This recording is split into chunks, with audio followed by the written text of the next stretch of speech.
주시고 또 새로운 예배당을 허락하셔서 이전하게 하시고 이곳에서 더 아름다운 예배를 드리게 하심에 감사함을 드립니다. 준비된 모든 과정이 하나님의 은혜 안에 있음을 믿습니다. 저희 모든 사역의 장도 주께서 인도해 주시고 정말로 목사님을 중심으로 하나하나 멋지게 성장해가는 새롭게 새 사역의 역사에 주시옵소서. 예수님의 이름으로 기도합나이다. 저기 눈이 부셔져가지고 이건 몇번 있습니다. 하나님의 영광이만 깨끗하고 정말 좋은 예배당에서 여러분과 함께하게 돼서 정말 감사드립니다.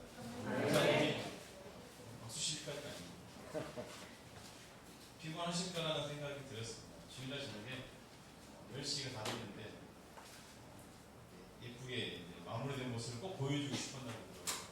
귀엽고 무서웠는데 피곤했는데 내일 가면 안 되겠다는 뉘앙스를 계속 줬는데도 불구하고 오겠다라고 그러시더라고요. 저도 한정석 씨 끌려와가지고 잠깐 둘러보는데 전유 목사님이랑 저기 2층에 잠깐 올라갔다가 내려온 사이에 주무시고 계시더라고요.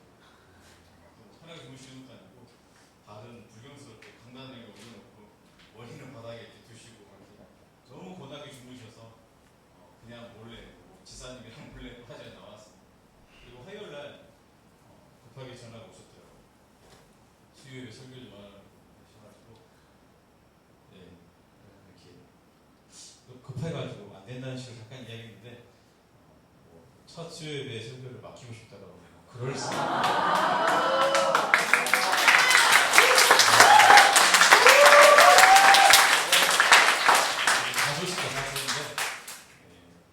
찬양팀 연습 더 많이 해야 되겠더라고요. 예전에는 우리 좁아가지고 다 은혜스럽게 들렸는데 이제 한 사람 한 사람의 소리가 다 들려요. 먼저 그 음이 끝난 친구들은 다 보이더라고요. 그래서 난리 났다.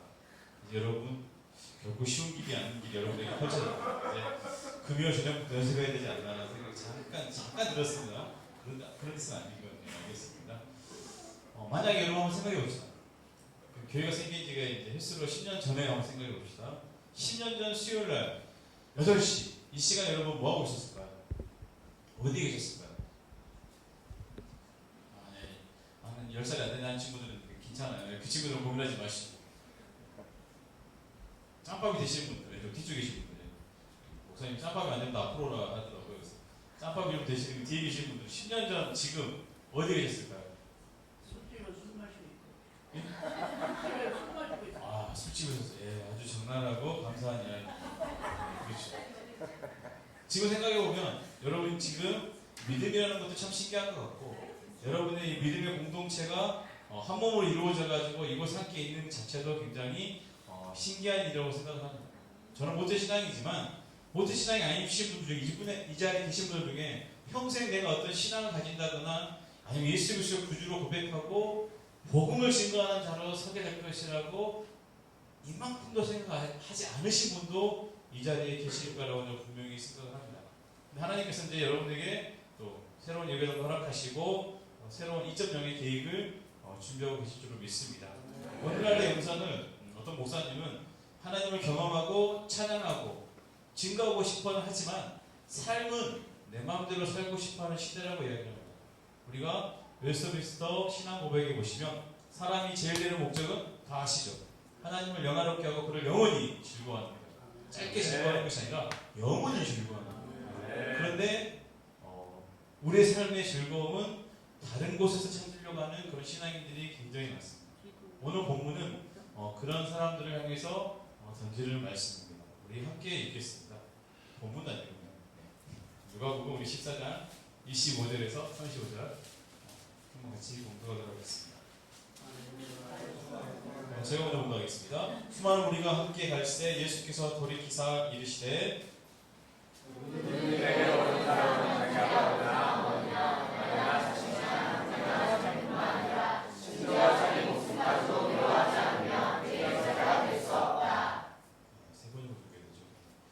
누구든지 자기 십자가를 지고 나를 따라오지 않으면 내 제자가 될 수 없다.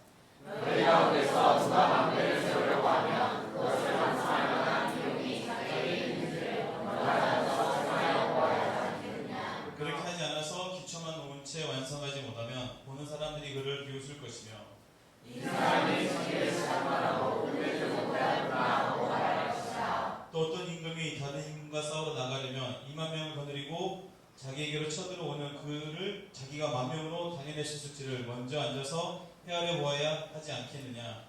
당해낼 수 없겠으며 그가 등골이 있을 동안에 자신을 못해서 자신을 시험할 것이다. 그러므로 이와 같이 너희 가운데서 누구라도 자기 소유를 다 버리지 않으면 네 제자가 될 수 없다.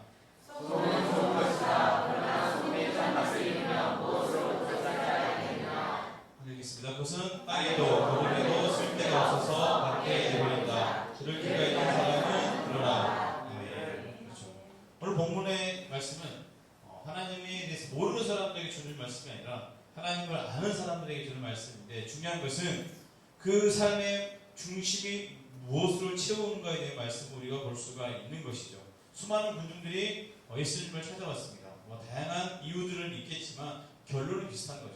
병이 든 사람은 병 고침을 받기 원하는 것이고, 귀신 들린 사람은 귀신 쫓아내기를 원하시는 것이고, 다양한 것들. 아니면 또 예수님의 사역을 보니까 이분을 따라다니기만 하면 뭔가 큰일이 일어날 수 있기 때문에 그런 또 정치적인 의미로 따라다니는 사람들도 분명히 있습니다. 결론은 자신의 이익과 유익함이 우선인 것이죠. 그런 그들에게 예수님께서 주문하시고 있는 것이죠. 나를 따르려면 26절을 조건을 제시합니다. 26절 다시 한번 띄워주세요. 네, 함께 읽겠습니다. 누구든지 내려오는 사람은 자기 아버지 사랑하느냐 아니나 자식이나 형제나 자기뿐만 아니라 심지어 자기 목숨까지도 미워하지 않으면 제자가 될 수 없다. 아멘. 부모, 형제와 가족, 그리고 자신의 목숨까지도 최우선의 조건이 되어지 않는 사람만이 예수님의 제자가 될 수 있다는 것이죠. 바꿔 말하면 때로는 뭐죠? 목숨까지도 버려야 된다는 겁니다. 어떻게 보면 치열하고 지극하고, 앞에도 지사님이 기도하셨던 것처럼 이 길 가는 게 좁은 길이고 협착하고, 우리 길이 좁고 길이 좋지 않더라도 어떻습니까? 갈 수 있는 상황이잖아요. 그 정도가 아니라 어떻습니까? 그 길을 가다가 죽을 각오도 해야 된다는 겁니다. 전부를 걸어야 되는 각오를 가지라고 예수님께서 말씀하시는 거죠. 우리가 어떻게 전부를 건다는 표현은 우리가 도박을 할 때 어떤 목적을 가지고 그 얻기 위해서 한 번에 베팅하는 그런 결단을 의미하는 것이 아니에요. 여기에서 미워하지 않으면 해서 미워하다는 뜻은 뭐냐면 어떤 대상으로부터 거리를 둬야 된다는 것이죠. 예수님을 따르는 사람은 형제 자매에게도 거리를 둬야 되고, 심지어는 자신의 목숨까지도 뭐죠? 예수님의 제자의 길과 나의 목숨이 있었을 때 뭘 멀리 해야 된다는 거죠? 목숨까지도, 나의 목숨까지도 멀리 해야 된다는 것입니다. 철저하게 생각해서 거리를 두는 것인데, 잘 한번 생각해 보시기 바랍니다. 우리가 늘 하나님께 기도를 많이 하시죠. 그렇지 않습니까? 세분 기도하시나? 요즘에 뭐 많이 바쁘신가 본데. 알겠습니다. 세 분 기도하시는 분들에게 묻겠습니다. 기도의 내용 중에 지금까지 많이 했지만 그 기도를 전체적으로 퍼센테이지를 따져서 나의 평안과 가족과, 그렇죠, 자식이나 남편이나 이런 부분의 기도가 나는 별로 없다 하십니까? 거의 대부분 아닙니까? 예배당 넓어졌는데 속은 여전히 이만하시고 마음도 넓어져야 될 텐데 큰일이에요.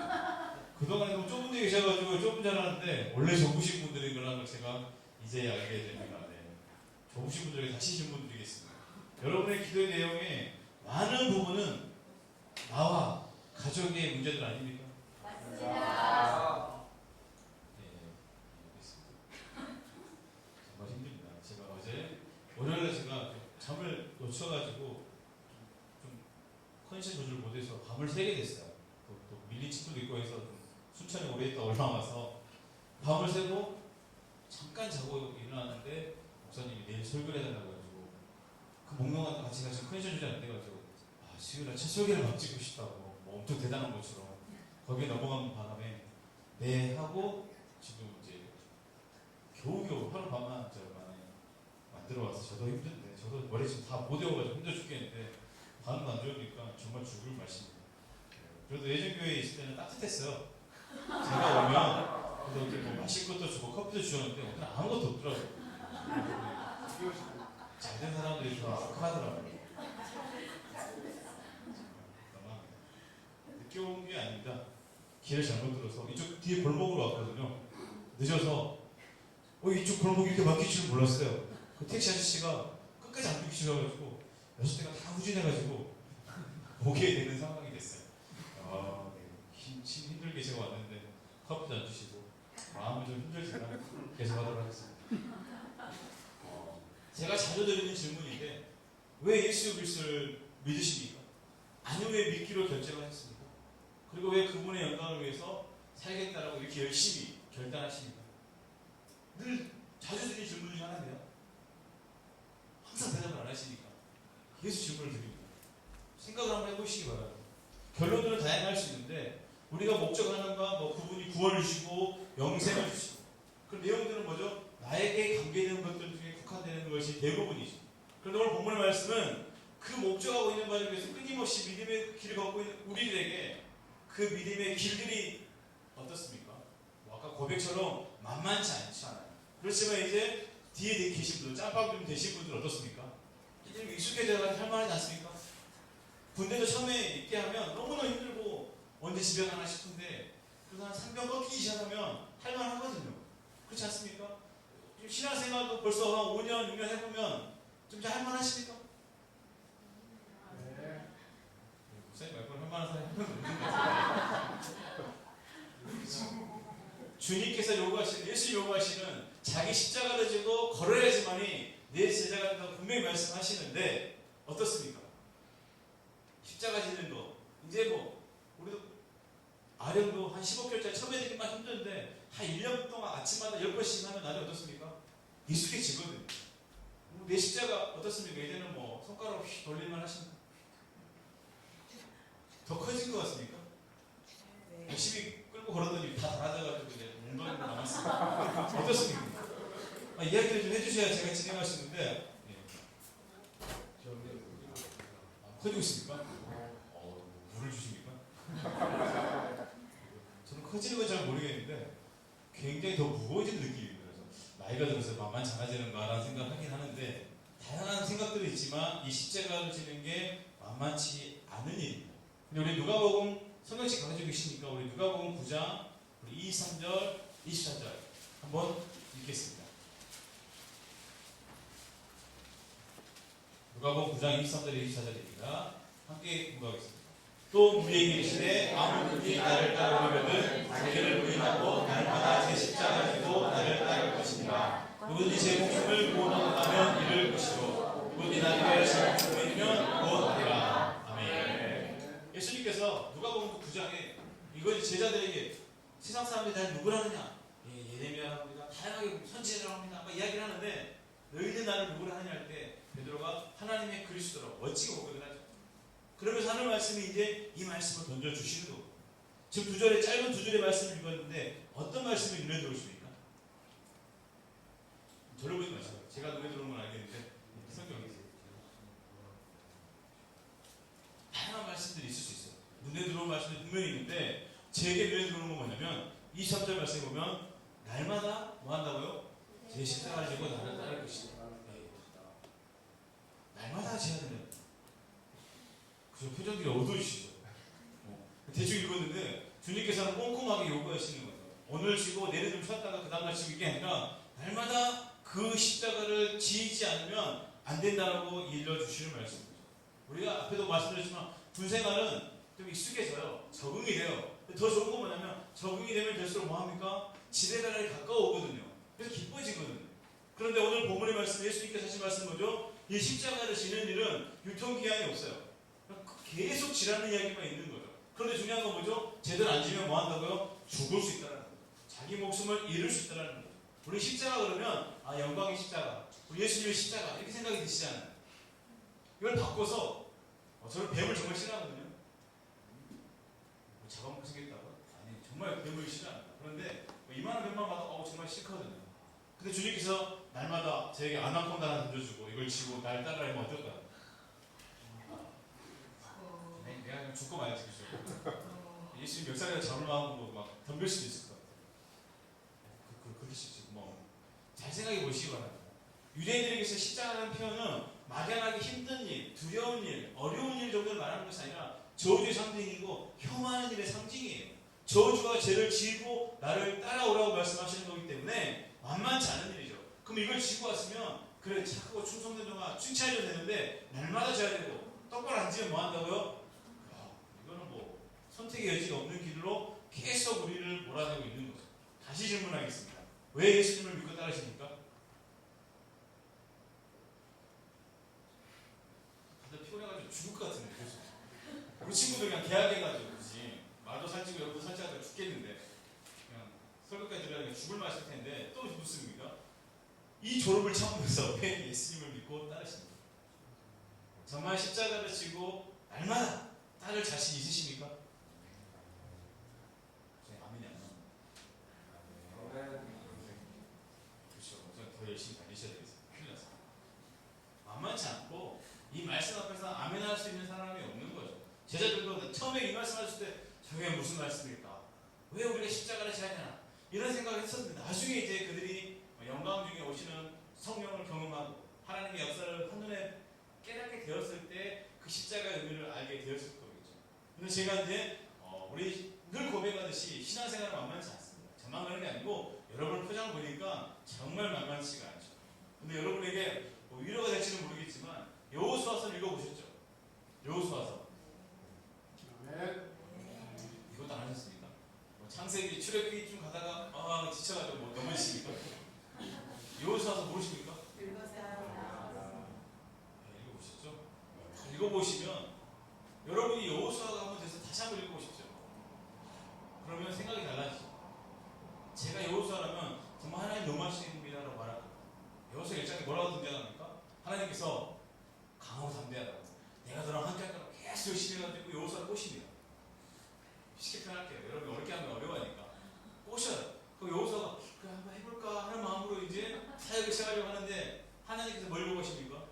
요단강을 건너라고 이야기하시죠. 모르셔도 그냥 이렇게 하시면 돼요. 눈 보니까 다 모르는 눈인데 이렇게 하시면 넘어갈게요. 짬밥들이 안 돼서 그러는 거예요. 잘 보시죠. 근데 그때 요단강을 건널 때가 어떤 때입니까? 날이 따뜻해서 헐몬산에 있는 눈이 녹아서 수위가 올라갔고 우기까지 겹쳐가지고 이제 뭐죠? 물살도 세고 물이 넘치는 때입니다. 건기 딱 한 3개월 전에 넘자 그러면 충분히 건너갈 수 있어요. 여기서 아파트 앞에 도로 정도 되잖아요. 그 정도 안 되니까 뭐라도 하면 건널 수 있는 상황인데 지금은 물살이 세서 배 같은 것도 넓은 강이면 배를 뛸 수 있지만 좁은 강에서 배를 뛸 수 있습니까? 없습니까? 위험하죠. 그러니까 지금은 건너서는 안 되는 상황이에요. 근데 하나님께 뭐라고 말씀하십니까? 그때 가자라고 이야기합니다. 그러면서 뭐라고 또 꼬시지 않습니까? 이거 건너면 사람들이 내가 너 함께 있는 알게 된다니까 하니까 그런가 하면서 또 하게 되죠. 우리 신앙을 잘 보시기 바랍니다.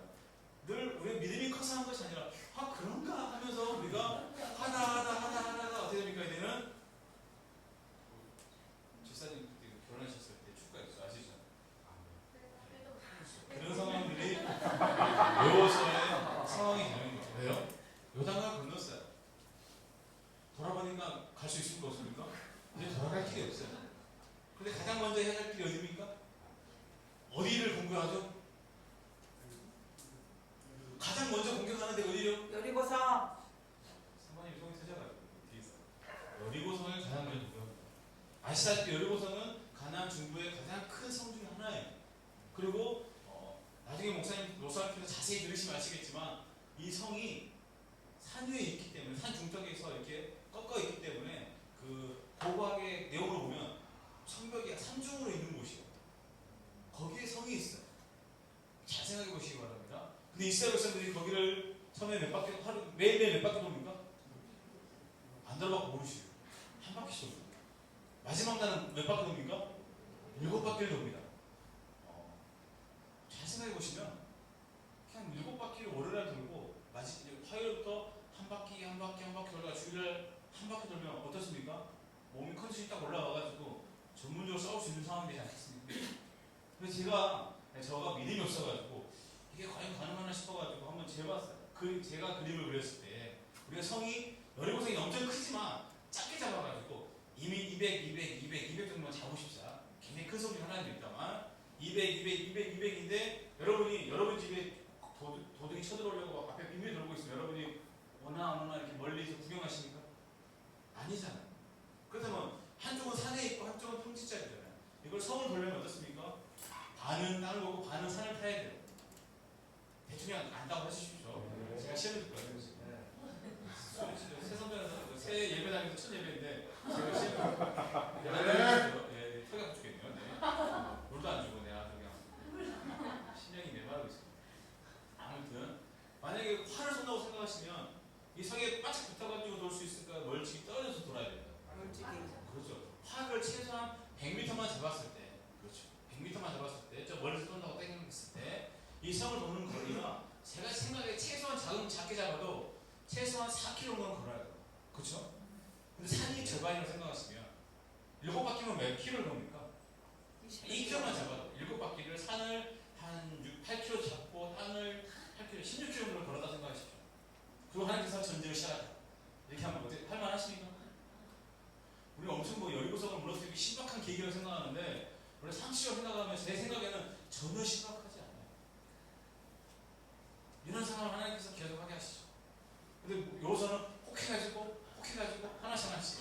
근데 또 잘 생각해 보시기 바랍니다. 이스라엘이 가나안 전쟁을 약 7년 6개월에서 8년 4개월 정도 사이에 합니다. 굉장히 긴 시간 동안 해요. 그랬을 때 첫 성 여리고를 멋지게 점령해서, 그렇죠. 이 성은 뭐죠? 안전한 성이기 때문에, 높은 성이기 때문에 이거 점령해가지고 여기를 중심으로 잡고 이제 가나안 땅을 하나 점령해 가면 충분히 좋잖아요. 근데 아시다시피 여리고는 어떻게 됩니까? 싸그리 무너져요. 쓸 데가 하나도 없어요. 이스라엘이 다시 어디로 돌아옵니까? 길갈로 돌아와서 진을 칩니다. 뭘 알아야 감동을 하죠. 감동할 일이 아니에요. 엄청 슬픈 일이에요. 왜? 그 멋진 성을 하나님께 다 부숴버리고 길갈에 가서 다시 진을 치고 있어야 하는 겁니다. 진을 친다는 건 무슨 뜻일까요? 방어할 수 있는 요건이 있습니까? 없습니까? 전혀 없어요. 그런데 아시다시피 여리고성이 무너졌다는 소식을 듣고 북쪽과 남쪽에 있는 부족들이 뭐합니까? 난리가 나는 거죠. 가장 큰 성중 하나가 한 방에 무너졌으니 이제는 어디입니까? 우리 차례인가? 북쪽 연합군과 남쪽 연합군이 뭐합니까? 순식간에 서두르려고 준비하는 상황이죠. 상식적으로 생각해보면 요단강을 건너서 북쪽으로 진격해서 북쪽에서부터 차근차근 뭐죠? 점령에 내려오면 수월하잖아요. 한 번도 그런 생각 안 해보시니까 표정만 심각한 척 하시는데 무슨 의미인지 모르겠는데, 왜냐하면 남쪽은 좀 강한 부족들이 살고 있어요. 그러니까 남쪽보다는 뭐죠? 위에서 편안하면서 전쟁의 경험 쌓고 가나안에 익숙하면서 하나하나 내려오면 되잖아요. 왜요? 8년 동안 전쟁을 해야 되니까. 근데 어디에 있어요 지금? 길갈에 있어요. 남쪽에서 쳐들어오려고 하고 북쪽에서 쳐들어오려고 하는, 수시로 내려오려고 하는 복잡한 상황 속에 이스라엘이 처해 있는 거죠. 그걸 잘 생각해 보시면 재미가 있습니다. 심지어 아이성을 전쟁하러 갈 때, 여리고성 다음에 아이성입니다. 이스라엘 성이 어떻게 한 방에 멋지게 이깁니까? 집니까? 처음으로 져요. 이때 질 때 하나님께서 쳐져 나갈 때 꿈속에 다급하게 여호수아를 깨워가지고, 야, 아간 때문에 이번에 나가면 큰일 난다. 그래서 아간 먼저 적시로 출발해라. 이러면 얼마나 좋아요. 그렇지 않습니까? 네. 저만 재밌어가지고. 모니터도 또 아름다운데 모니터를 보면서 열심히 하도록 하겠습니다. 자, 한번 생각해 보시면 하나님께서 아간 때문에 많은 사람이 죽고 큰 시험에 당한다니까요. 그럴 때 미리 알려주시면 얼마나 좋아요. 다른 때는 잘도 알려주시면서 그때는 가만히 계셔요. 그래가지고 한번 지어 터져 보니까 너희 중에 죄를 지은 사람이다. 참 여호수아 입장에서는 일명 가오도 안 써. 그렇지 않습니까? 창피한 상황이죠. 그래서 다시 돌아와서 이걸 정리하고 출발하죠. 또 얼마 지나지 않아서 뭐죠? 이스라엘 승승장구하니까 한 부족이 찾아옵니다. 기브온 부족이 찾아와가지고 옆에 살면서 우리 저 멀리서 왔다고 막 거짓말해가지고 합니다. 그러니까 또 여호수아가 또 마음이 짠해가지고 알았어. 그러니까 너희는 우리와 함께 하자 해주잖아.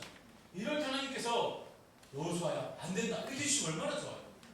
그런데 나중에 하나님께서 뭐라고 합니까? 내게 묻자고 결정했다라고 화를 내시잖아요. 참 하나님 속을 알 수가 없죠. 우리 10개 물속 하나도 한 개 사람 속은 모르는데 성경을 읽으면 읽을수록 하나님 속도 전 절대 모르는 것 같은 상황이 듭니다. 그런데 제 재미난 사항은 뭐냐면 이렇게 신랄한 여호수아의 사역을 모든 것을 누가 다 행하시니까 하나님 하시는 건 맞지만 재미있게 해주시는 건 맞지만 정말로 힘들고 어렵고 때로는 짜증이 나고 때로는 하나님 저보고 어떻게 하라고 하는 상황까지 몰아내시는데 우리가 여호수아서 24장 15절 가겠습니다. 여호수아서 24장 15절입니다. 늦게 반응하는 사람은 졸고 있는 거예요. 카메라가 다 찍고 계십니다. 여러분 나중에 예배 끝나시고 뒤통수를 한번 확인해 보셨으면 좋겠어요. 요호수아서 24장 15절 말씀 함께 읽겠습니다. 너희에게 좋지 않게 보이거든 너희 조상들이 강 저쪽에서 섬기던 신들이든지 또는 너희가 거주하는 땅에 있는 아모리 족속의 신들이든지 너희가 섬길 자를 번을 택하라. 오직 나와 내 집은 여호와를 섬기리라 하니. 아멘. 제가 여호수아라면 정말 10번도 못 해먹겠다라고 그냥 던지고 싶은 상황임에도 불구하고 그 인생 전체를 다 왔었을 때 여호수아의 고백은 어떤 고백입니까? 오직 나와 내 집은 여호와를 섬기겠다는 멋진 고백입니다. 창세기 40장 9절에 가보면 바로 앞에서 야곱이 말합니다. 뭐라고 고백하냐면 내가 험악한 세월을 보냈다고 말합니다. 우리가 정말로 믿음의 사람 야곱의 축복을 우리가 다 소망하는데 그는 뭐라고 고백합니까? 험악한 세월을 보냈다고 그 고백합니다. 그렇지만 거기서 끝나는 것이 아니라 그 자녀들에게는 누구의 이름으로 축복합니까? 여호와 하나님의 이름으로 그 자손들을 축복합니다. 믿으십니까? 나는 어디 있다가 묻으라고 고백합니까? 나는 우리 조상의 무덤에 묻어다. 당시 애굽이 어떻습니까? 화려한 문명의 중심지고 멋지고 크고 아름다운 피라미드의 무덤들이 있잖아요. 거기에 비해서 자기 조상들이 묻힌 무덤은 어떤 곳입니까? 지금 하고 있잖아요. 어디 굴이죠? 막배라고 얼마 주고 샀죠? 김태형 목사님 얼마나 수고하시는지 알겠네요. 괜찮아요. 그것에서 자기는 묻혀지길 원하죠. 더 놀라운 것은 우리가 시편 105편에 보면 요셉에 대해서 잠깐 언급하는 장면이 나와요. 근데 요셉의 모습을 성경에 표현하기를 발에는 착고를, 몸에는 족쇄를 차는, 오늘에는 혼을 뚫어버린 시간이에요. 우리가 막연하게 뭐 요셉이 그래 힘들었겠다가 아니라 본인은 정말로 상상을 하나님께 끌고 가셨습니다. 그럼에도 불구하고 그는 뭐죠? 영원한 약속을 믿고 자기가 너희들이 출애굽할 때 자기의 뼈는 뭐하라는 거죠? 가지고 함께 나가달라고 요원한 줄 믿으시기 바랍니다. 우리 믿는 사람들은 이 어려운 길을 왜 가는지도 모르고 갔어요. 여호수아도 왜 가는지 모르고 하나님께 해줄게 하고 믿고 갔는데 해줍니까? 해주죠. 그런데 그냥 해줍니까?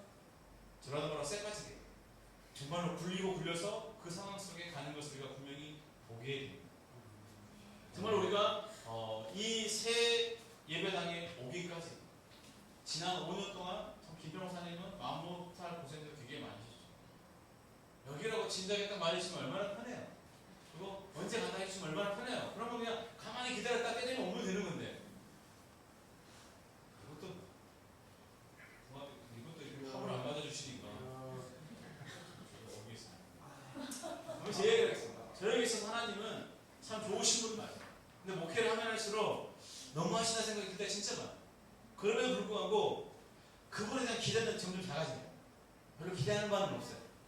알아서 하시는 분이니까 기대는 옛날 같으면 막 이번에 내가 3일 금일 시간을 막 이런 막 나름의 플랜을 짜는데 이제 기대는 하지 않습니다. 그래서 신뢰는 점점 높아갑니다. 자아분이 일어나고 있는 거죠. 자아분이 일어나고 있어요. 맨정신으로 이 일을 못하겠구나 싶은 생각이 들어요. 이게 정말입니다. 진짜입니다. 기대는 점점 낮아진다. 기대하지 않아요. 하지만 신뢰감은 높아집니다. 돌아보면 하나씩 신뢰감 맞더라고요. 믿긴 믿는데 기대하진 않아요. 이만한데 되겠지 하는 그거 기대도 없어요. 그냥 알아서 하시고 그냥 가겠습니다 하는 마음. 정말 냉정하시고 정말 때로 산처럼 든든하시다가 어디 돌아보면 나 혼자 있는 것 같은 두려움 속에 우리가 서 있을 때도 분명히 있습니다. 어쨌든 정말 상냥하신 분 같아요. 지금 예배당이 예쁘게 되니까 정말 상냥한 하나님 앞에 여러분 서 계시는 것 같은데 사실 말씀을 앞에서 또 몰아치는 하나님의 은혜를 여러분이 더 경험했으면 좋겠습니다. 이렇게 하면 이렇게 호흡이 오는데 하나님께서 더 몰아치셔가지고 기름이 쫙 짜는 날이 빨리 오셨으면 좋겠다는 마음이. 근데 그분은 제가 딱 세 글자로 하면 여호와 하나님, 능력의 하나님인데 저에게서는 친들의 하나님입니다. 아까처럼 같은데 돌아보면 돼 있는 건 맞아요. 그래서 저도 그분의 모습을 닮아서 점점 친들애가 되려고 노력을 하고 있습니다. 근데 제가 하는 이 고백에 대해서 아멘 하시는 분, 아니면 제가 하는 이 고백에 이 이미지를 고백할 수 있는 사람들은 멀찍이 떨어져서 구경하는 사람은 절대 이 고백을 할 수 없어요. 교회 밖에 있는 사람들은 절대 이 고백을 할 수 없는 고백입니다. 그분의 제자로서 정말 십자가를 제대로 접은 사람만이 할 수 있는 거고 십자가를 지다가 예수님 십자가 한번 데려가겠다라고 고백하고 가서 입에 단내가 남은 사람들만이 할 수 있는 고백이에요. 아멘. 목숨 걸고 그 제자의 길을 걷는 사람만이 할 수 있는 고백입니다. 제가 웃으면서 친데레라 고백하지만 이 친데레라는 것을 경험하기까지 이 하나의 정의가 내 안에 들어오기까지 저도 험악한 세월을 보내고 있습니다. 그런데 중요한 건 뭐냐면 주님은 그 길을 걸으라고 우리에게 계속 뭐 하십니까? 격려하시고 끌고 오시기를 원하신다는 거예요. 그 길이 누가복음 9장에 보면 자신을 지키는 길이라고 합니다. 사람이 천하를 얻고도 자기를 잃으면 무슨 소용이 있냐는 거예요.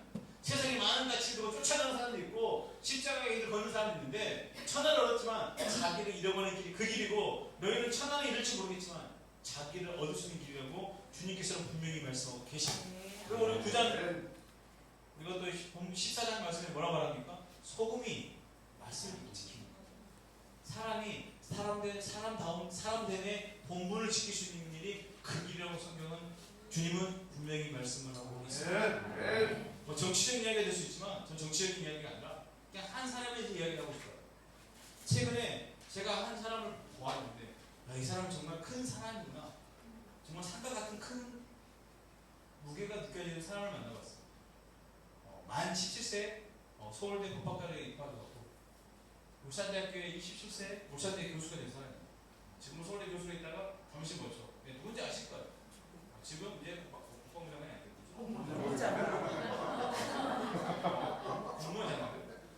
법무부 장관 대신 조국 장관이었어요.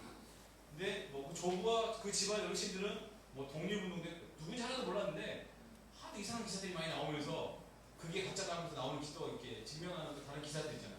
그 읽다 보니까 뭐 독립운동도 하셨고 뭐 부치도 참 괜찮은 분이시고 뭐 수많은 기사들이 뭐 지난 한 달 동안 뭐 난리가 났는데 찾아보는 건 아니고 페북에만 우리 패친들 올려주는 내용만 봐도 알겠더라고요. 딸도 굉장히 열심히 공부한 케이스라고 이제 알 수가 있는 거예요. 봉사활동도 굉장히 열심히 했고 그래서 큰맘 먹고 그 시골까지 가서 봉사했는데 그것까지도 지금 날리시는 상황이 참 되는 거죠. 김병호 목사님이 한 2주 전에 한번 물어보시더라고요. 조국 어떻게 생각하는지. 별로 관심이 없어가지고 저는 잘 모르겠더라고요. 하도 막 난리가 나는데 그냥 저는 그러려냐고 지켜보고 있더라고요.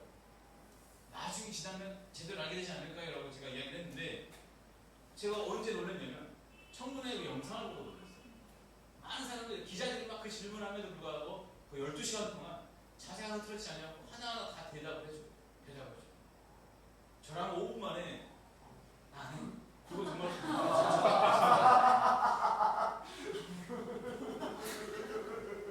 이런 거에만 알려주시니까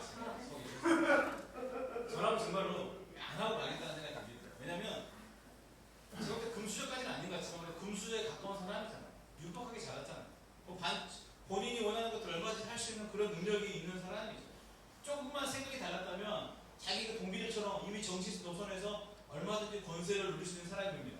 그럼에도 불구하고 자기 가지고 있는 그 민주주의에 대한 그 큰 뜻을 가지고 그 세상에 제가 볼 때 참혹한 폭력이죠. 우리가 목회길 가면서도 제가 늘 기도하는 것 중에 하나가 뭐냐면 하나님 가족들만큼은 망가지지 않겠다는 기도를 많이 했었거든요. 예전에. 지금은 이제 그분에 대해 기대를 안 한다 했잖아요. 믿음은 큽니다. 기대를 하지 않기 때문에 어찌됐든지 간에 뭐라도 될 거라 생각하기 때문에 지금은 이제 그런 일을 많이 하지 않지만 그래도 나 때문에 아들이, 딸이, 아내가 힘들어진다면 너무 속상할 것 같아요. 멘탈이 가장 깨지는 일 중에 하나라고 생각합니다. 그럼에도 불구하고 버티는 거죠. 그래서 궁금해지기 시작했어요.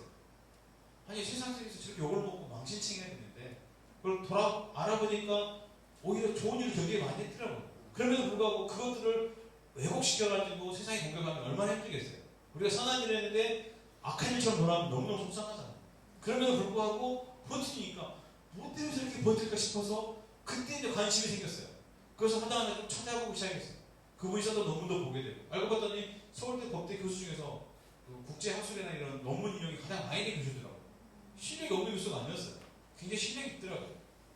그런 사람이 뭐가 하셔서 저렇게 욕을 먹고 있을까 싶어서 하나하나 찾아보는데 결과적으로 본인이 법을 공부하면서 우리나라의 법 정의를 바르게 세우려면 검찰과 잘못된 부분들이 있을 거 아니에요. 이것을 바꿔야 되겠다는 큰 그림을 예전부터 계속 이야기를 했더라고요. 그러니까 이제 그 사람이 그걸 하더라고요. 그래서 이 사람 신앙은 뭘까 싶어서 찾아봤어요. 그때서. 신앙이 뭔지 아십니까? 졸업과예요. 졸업과. 무슨 뜻이 몰라요? 교회 오빠 있고 절 오빠.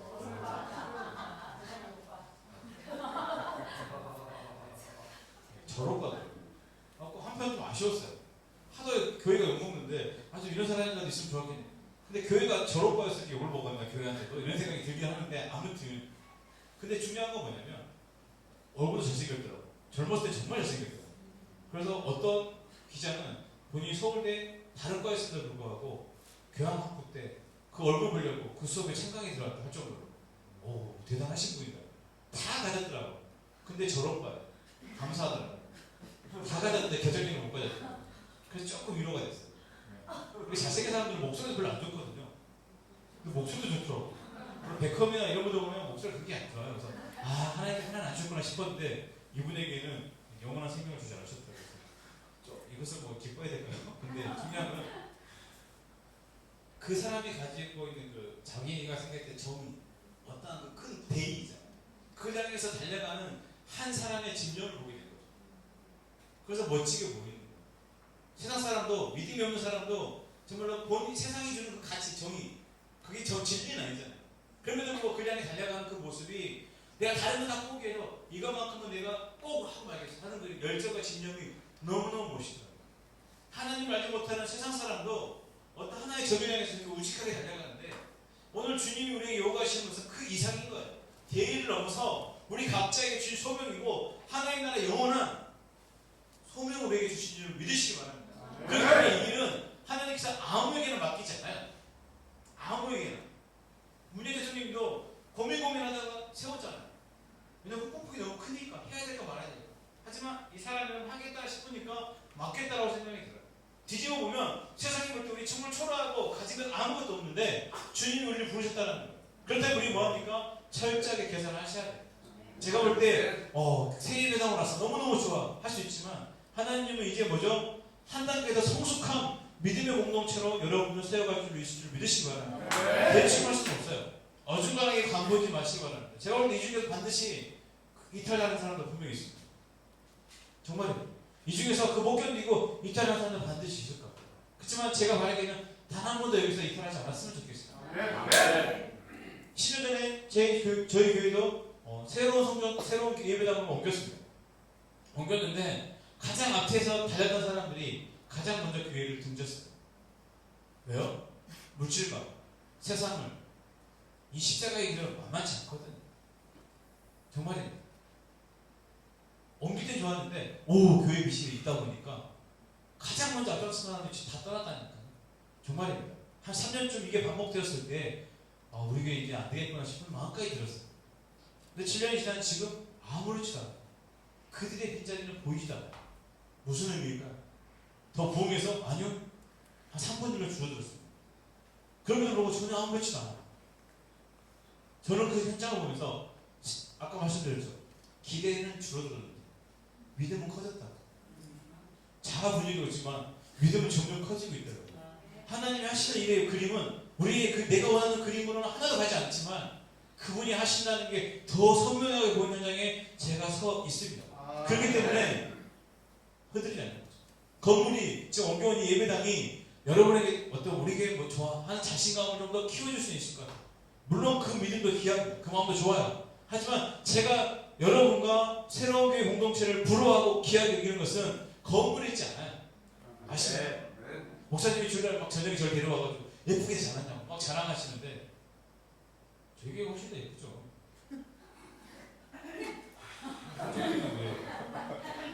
그런 게 여기있습니까? 현실 알려주는 거예요. 우리 교육과밖에 안 되잖아요.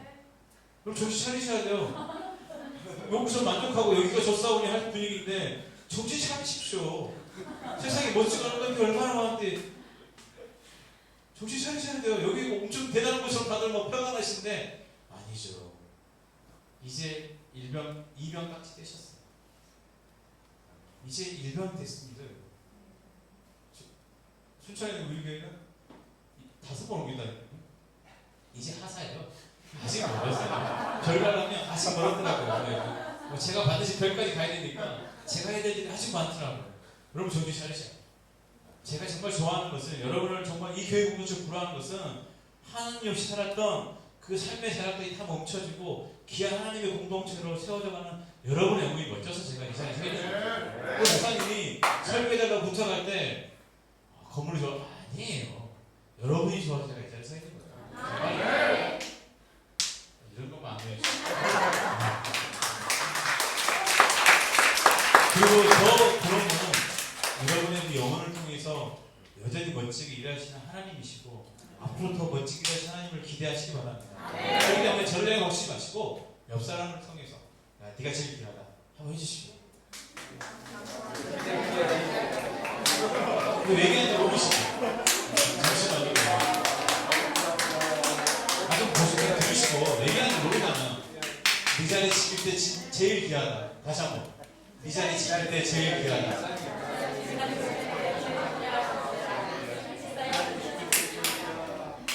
이 성경 말씀 하나만 찾아보겠습니다. 우리 고린도서 4장으로 가보겠습니다. 고린도서 4장 16절에서 18절까지 한번 찾아보겠습니다. 고린도서 4장입니다.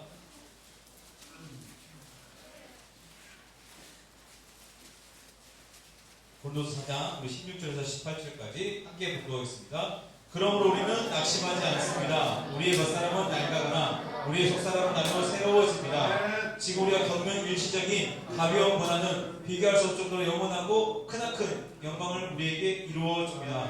우리는 보이는 것을 바라보는 것이 아니라 보이지 않는 것을 바라봅니다. 보이는 것은 잠깐이지만 보이지 않는 것은 영원하기 때문입니다. 아멘. 지금 언젠가 이것은 낡아질 거예요. 그렇지 않습니까? 오랜 세월이 지나면 낡아집니다. 사라집니다. 그렇지 않습니까? 그리고 이렇게 싱싱한 여러분의 육체도 노쇠해지고 하나님 부르시면 이 땅에서 다 사라집니다. 그런데 보이지 않는 영원한 것을 향해 살았던 여러분의 그 삶, 날마다 십자가를 졌던 여러분의 그 삶은 영원히 하나님의 사람들과 함께 할 줄로 믿으시기 바랍니다. 지금도 우리 이래교회에 먼저 하나님 나라의 꿈이 안기신 많은 분들이 계셔요. 교회에 연수가 있다 보니까. 그런데도 불구하고 한 분씩 떠오르는 분들이 있어요. 정말 멋지게 하나님의 일을 감당했던 분들이 다 떠오릅니다. 여러분이 그 멋진 믿음의 길을 걸어가면 하나님께서 결코 잊지 않고 영원한 하나님 나라의 소망으로 세울 줄로 믿으시기 바랍니다. 보이지 않는 영원한 것을 향해서 매일매일 날마다 주어진 십자가를 지었으면 좋겠습니다. 마지막으로 고면하겠습니다. 이곳에서 새롭게 시작된 또 하나님의 사역 이야기들이 있어요. 그걸 내가 정말 잘 감당할 수 있을까? 꼼꼼하게 잘 따져보시기 바랍니다. 그리고 여러분의 고백이 우리는 오직 여호와 하나님만 섬기고 찬양하는 고백이 되기를 주님의 이름으로 축복합니다. 기도하겠습니다. 살아계신 아버지 하나님 감사함을 드립니다. 새롭게 성도님들의 기도와 눈물 흘린 헌신으로 아름다운 예배당에 하나님의 말씀을 전했습니다. 우리의 마음이 더 뜨거워지게 하시고 이제는 더 넓어질 만큼 더 많은 영혼을 품을 수 있는 은혜와 능력을 더하여 주시옵소서. 이를 위해서 또 앞장서는 김필환 목사님에게 또 영권의 복을 더해 주시고 하반기 사역에 더 풍성한 역사를 주셔서 정말로 주님의 복음에서 길 잃어버린 많은 영혼들을 이곳에 초청해 주시고 이곳에서 뜨거운 영혼으로 세워주시고 하나님 나라를 위해서 함께 십자가를 질 수 있는 많은 영혼을 주께서 붙여 주시옵소서. 이 세계 죽어가는 수많은 영혼을 살리는 하나님 나라의 귀한 생명수가 될 수 있도록 주께서 역사하여 주시옵소서. 예수님 이름으로